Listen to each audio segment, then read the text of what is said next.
They called him Ezra the Ox, and the name was meant as an insult. Weighing close to 300 pounds, with a round face, crooked teeth, and a heavy body that trembled when he moved, he was seen as the most useless slave in all of Chatham County. When the beautiful heiress Victoria Ashford pointed at him during the estate auction and said, "I'll take that grotesque one for my personal amusement," the crowd burst into laughter. What none of them realized was that the pitiful, slow-minded field worker she had just bought for $35 was actually Elijah Freeman, a runaway mathematics professor from Philadelphia. He had been hiding in plain sight for 2 long years, waiting for a chance exactly like this. Before we uncover how the ugliest man on the plantation brought down the cruelest woman in Georgia, remember this story will change everything you think you know about revenge and justice, and the ending is almost impossible to believe. The year was 1847, and Victoria Ashford was poison-wrapped in silk at only 25 years old. She inherited Willowbrook Plantation after her elderly husband conveniently died in his sleep. Some people whispered that she may have helped him along. With smooth porcelain skin, jet black hair, and eyes as cold as blue ice, she was both the most admired and most feared woman in Georgia society. Men wanted her, women envied her, and slaves prayed they would never draw her attention. Victoria had a sickness that money and beauty only made worse.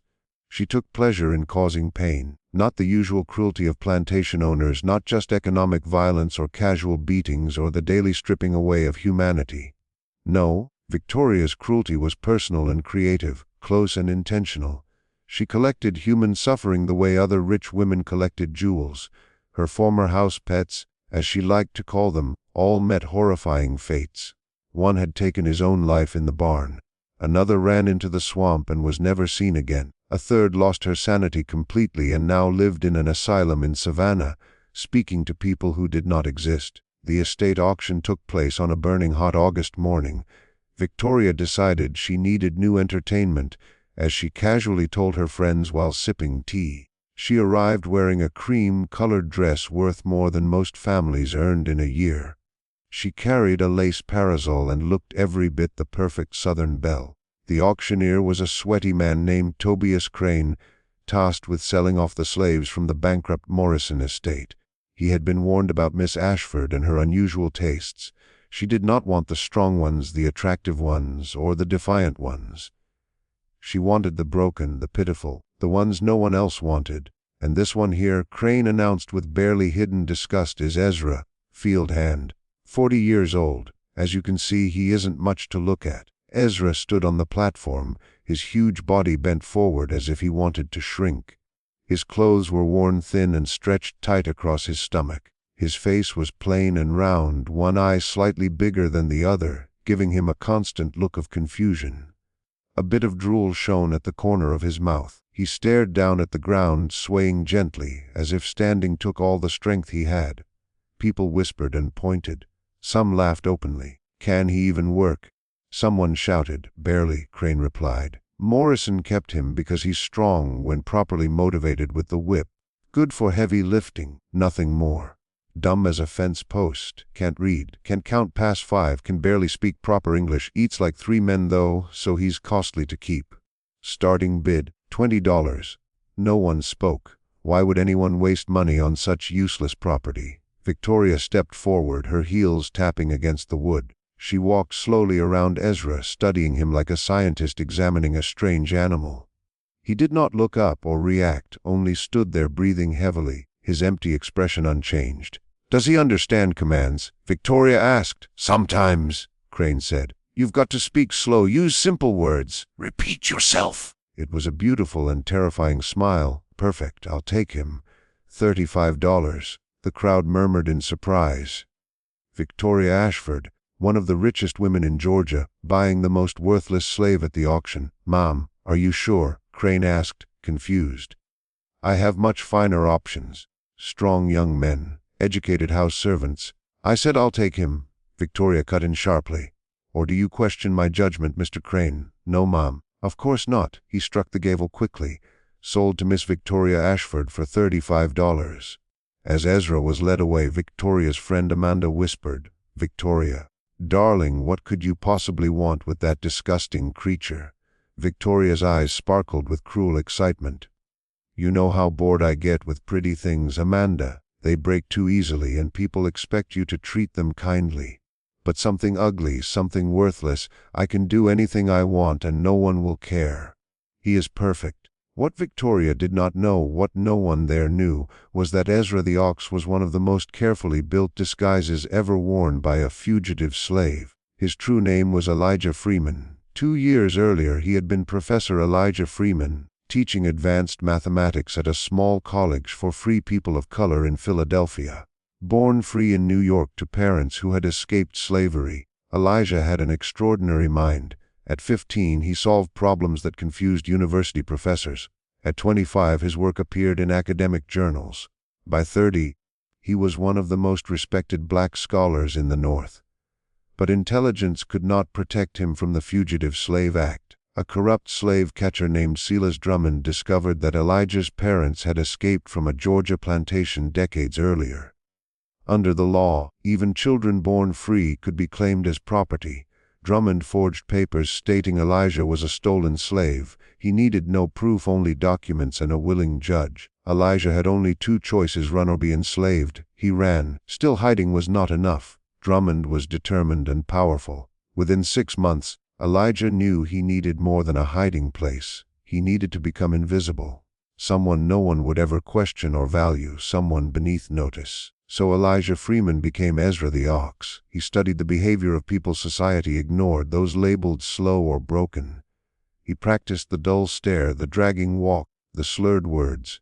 He gained weight on purpose, broke one of his own teeth, learned to drool on command, and trained his eyes to look uneven and empty. Then he walked onto the Morrison plantation claiming to be a runaway, letting himself be captured, knowing he would be sold cheaply. For 2 years he played his role perfectly. He endured beatings, insults, filth, and hunger, all while waiting. And Victoria Ashford was exactly what he had been waiting for.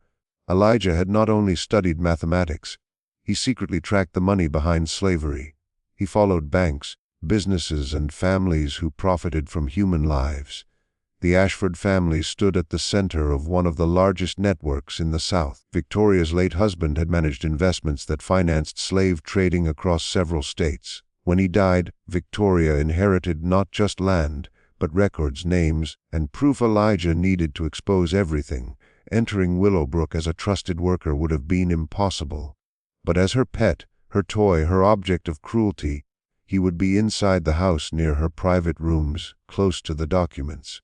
All he had to do was survive whatever she planned and wait. The wagon ride to Willowbrook was silent except for the driver's curses. Ezra sat still, his empty face hiding a racing mind. He knew Victoria's reputation well. He was risking his life on the belief that she would underestimate him completely. Victoria waited on the front steps, now dressed more simply but no less cold. "Bring him inside," she ordered. To the parlor.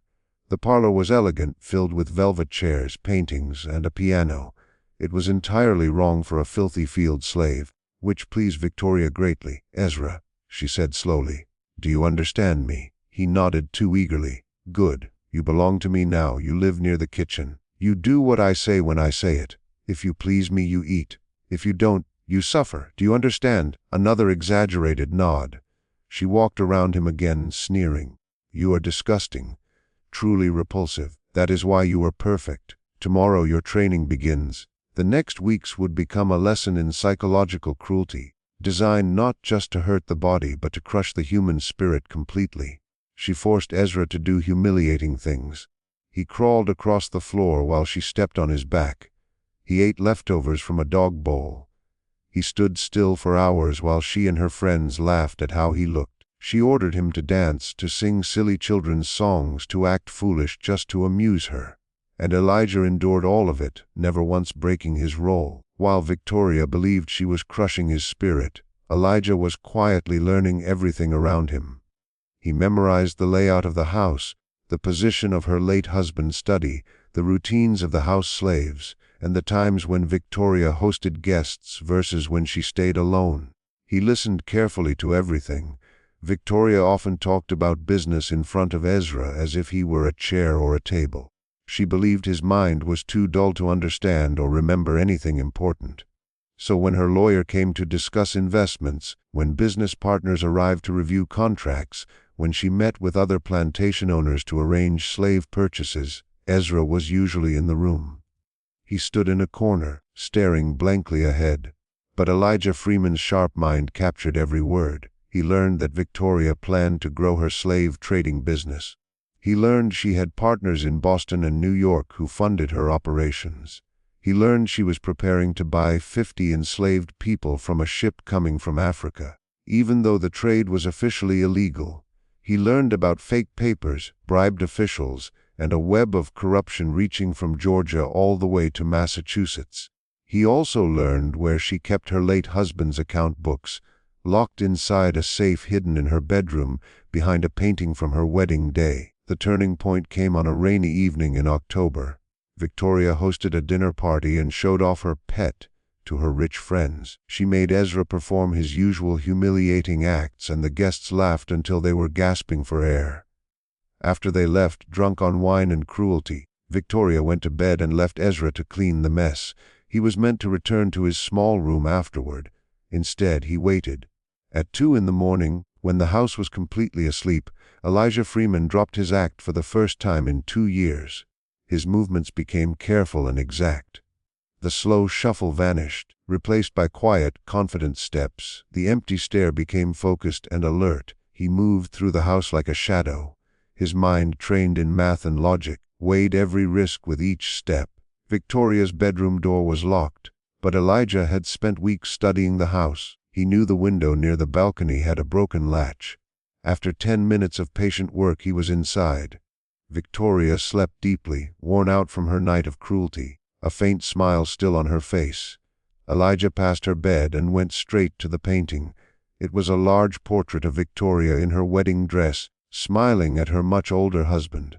Behind it, just as he had heard in whispered talks, was the safe. The code would stop most people, but Elijah remembered hearing the lawyer mention that Victoria's husband used their wedding date. Victoria herself had repeated the date many times. April 7, 1843, 4743. The safe opened with a soft click. Inside were ledgers, contracts, letters, and bank records. Everything he needed to expose the illegal operation was there. He could not take the papers without being noticed, but he did not need to. His trained memory allowed him to read and store information with incredible detail. For the next 2 hours, while Victoria slept only 15 feet away, Elijah studied years of financial records. He memorized names, dates, sums of money, account numbers, shipping routes, and forged customs forms. He created a perfect mental record that could ruin dozens of powerful families and reveal northern financiers who publicly condemned slavery while secretly earning from it. As he closed the safe, Victoria shifted in her sleep. Elijah froze, his heart pounding. If she woke and saw him standing there with clear eyes and purpose instead of empty confusion, it would all be over. Victoria muttered something, turned over, and began breathing deeply again. Elijah waited 5 long minutes, then he carefully shut the safe, replaced the painting, and slipped back out the window. By sunrise, he was back in his small room, once again Ezra the ox, dull and drooling. But now he had what he needed. The question was how to escape. Running was almost impossible. Willowbrook sat miles from the nearest town, surrounded by patrols and slave catchers paid to return runaways. Even reaching Savannah would be dangerous, as the ports were closely watched. His real face, thin and intelligent, appeared on wanted posters across the South. No, Elijah realized, he could not simply run. He needed Victoria to send him away by her own choice.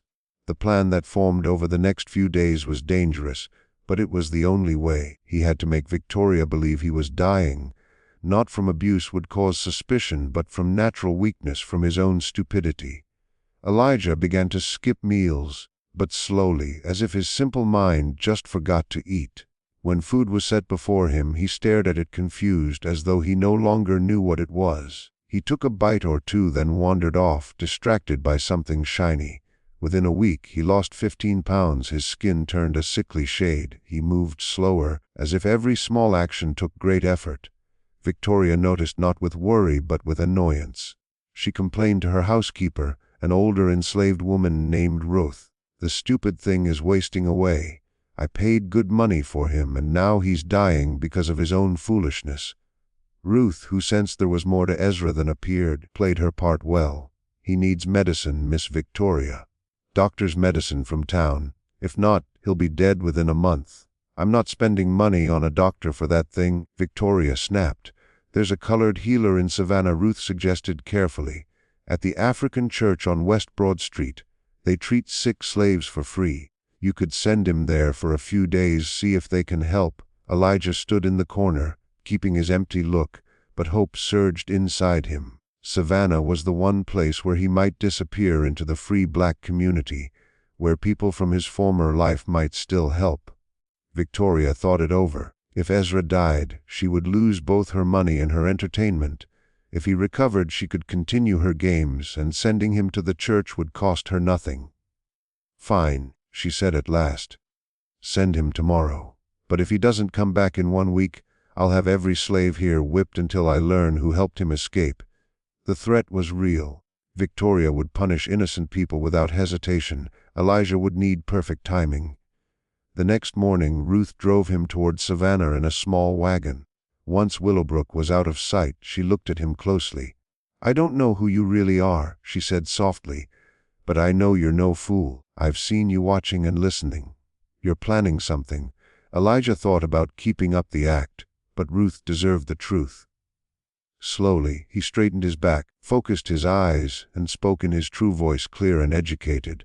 "My name is Elijah Freeman. I'm a professor from Philadelphia. I'm a fugitive, and I've spent 2 years collecting evidence against Victoria Ashford and others who profit from slavery."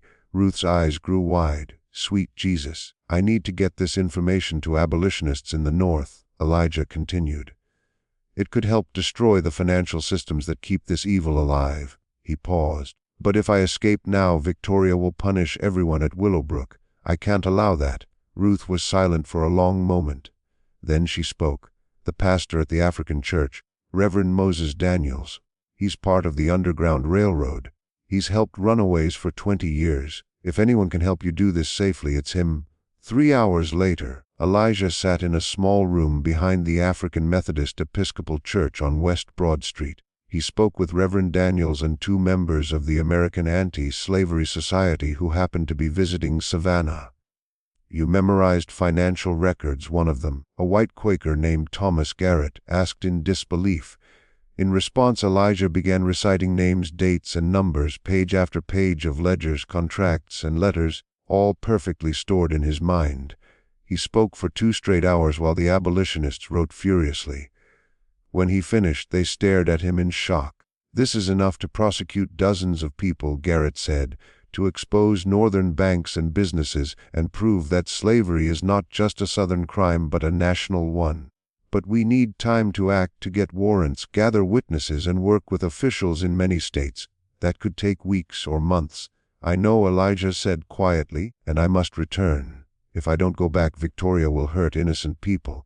"That's suicide," Garrett argued. "If she finds out who you are, she won't," Elijah replied. "She cannot imagine that someone who looks and acts like me could be intelligent. Her prejudice protects me." They argued for hours, but Elijah would not bend. He would return to Willowbrook, keep his disguise, and wait. When the case was ready, when arrests were close, they would send word. "One last thing," Elijah said as they prepared to part. "When you expose Victoria Ashford, I want the world to know how you uncovered her crimes. I want everyone to know that the foolish slave she abused for fun was the man who brought her down." 7 weeks later, on a cold December morning, everything reached a breaking point. Federal marshals arrived at Willowbrook Plantation carrying warrants for Victoria Ashford's arrest on charges of illegal slave trading, fraud, and conspiracy. Behind them were representatives from 3 northern banks ready to claim assets. Behind them were journalists from Boston and New York, eager to report a story that would shock the nation. Victoria was in her parlor when they entered, with Ezra standing in his usual corner, holding a tray of tea he'd been forced to balance on his head for her amusement.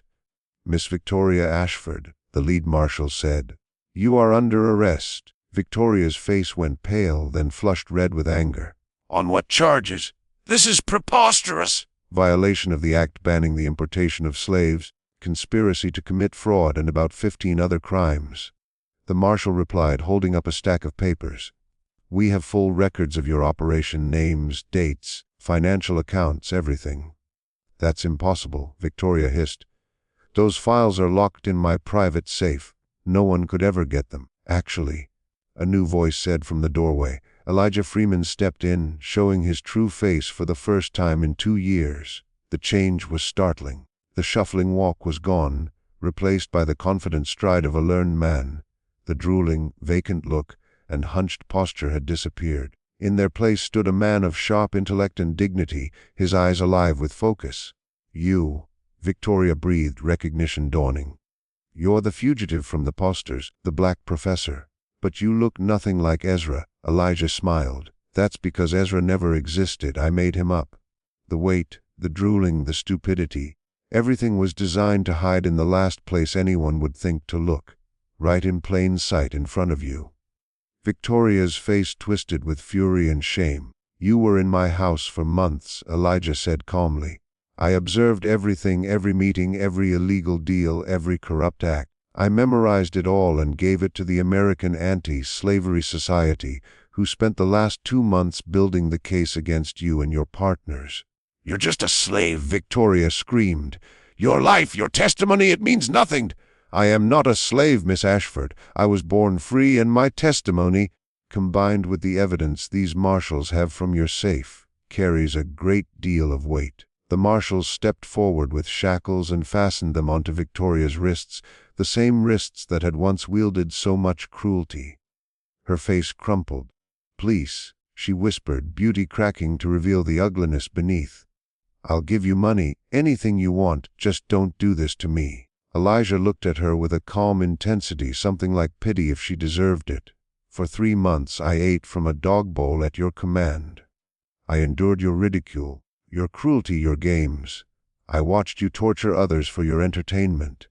And through it all, you never once saw me as a person. You never imagined that the creature you bought for $35 could have a mind, a purpose, a soul. He leaned closer. Your biggest mistake wasn't buying me, Miss Ashford. It was believing that ugly meant stupid, fat meant worthless, and someone who looked like me could never outsmart someone who looked like you. He straightened. You lose. Victoria was led away in chains. Within a week, the story had spread across the nation, the professor's disguise, and how a fugitive scholar had toppled a slave-trading empire made headlines everywhere. Newspapers printed illustrations of Elijah in both disguises, Ezra the Ox and Professor Freeman side by side. The trial exposed dozens of wealthy families, north and south, who had profited from illegal slavery. Banks lost licenses. Politicians resigned in disgrace. The financial network that had supported a portion of the slave trade was severely damaged. Victoria Ashford was sentenced to 10 years in prison. Her plantation was seized and sold. The enslaved people she had owned were freed and sent north, their passage funded by the confiscated assets. Elijah Freeman returned to Philadelphia to teaching and writing, but he never forgot the lesson of those 2 years. Sometimes, he told his students, the greatest weapon against injustice isn't anger or force. Sometimes it is patience, intelligence, and the ability to hide in plain sight, to let your enemies underestimate you so completely that they destroy themselves. They thought I was nothing because of how I looked, he said, and that blindness gave me all my power. Years later, when someone asked if he regretted the 3 months of humiliation under Victoria's command, Elijah smiled, a genuine smile free of pretense. Every moment of it was worth it, he said. It proved that human dignity isn't about appearance or status. It's about what you carry in your mind, your heart, and your unbreakable will. Victoria Ashford chose the ugliest, fattest slave as her plaything, thinking she could break him without consequence. Instead, she chose her own ruin, never seeing it coming. That is the power of underestimation, the danger of judging by appearances, and the fatal flaw of cruelty that blinds itself to humanity. Victoria learned that lesson in her prison cell, and Elijah passed it on to generations of students long after both he and she had turned to dust. Some victories are not won with violence. Some battles are won with patience, intelligence, and the refusal to let anyone, no matter how powerful, cruel, or beautiful, decide your worth. The plantation lady chose her ugliest, fattest slave as a toy, and that choice cost her everything.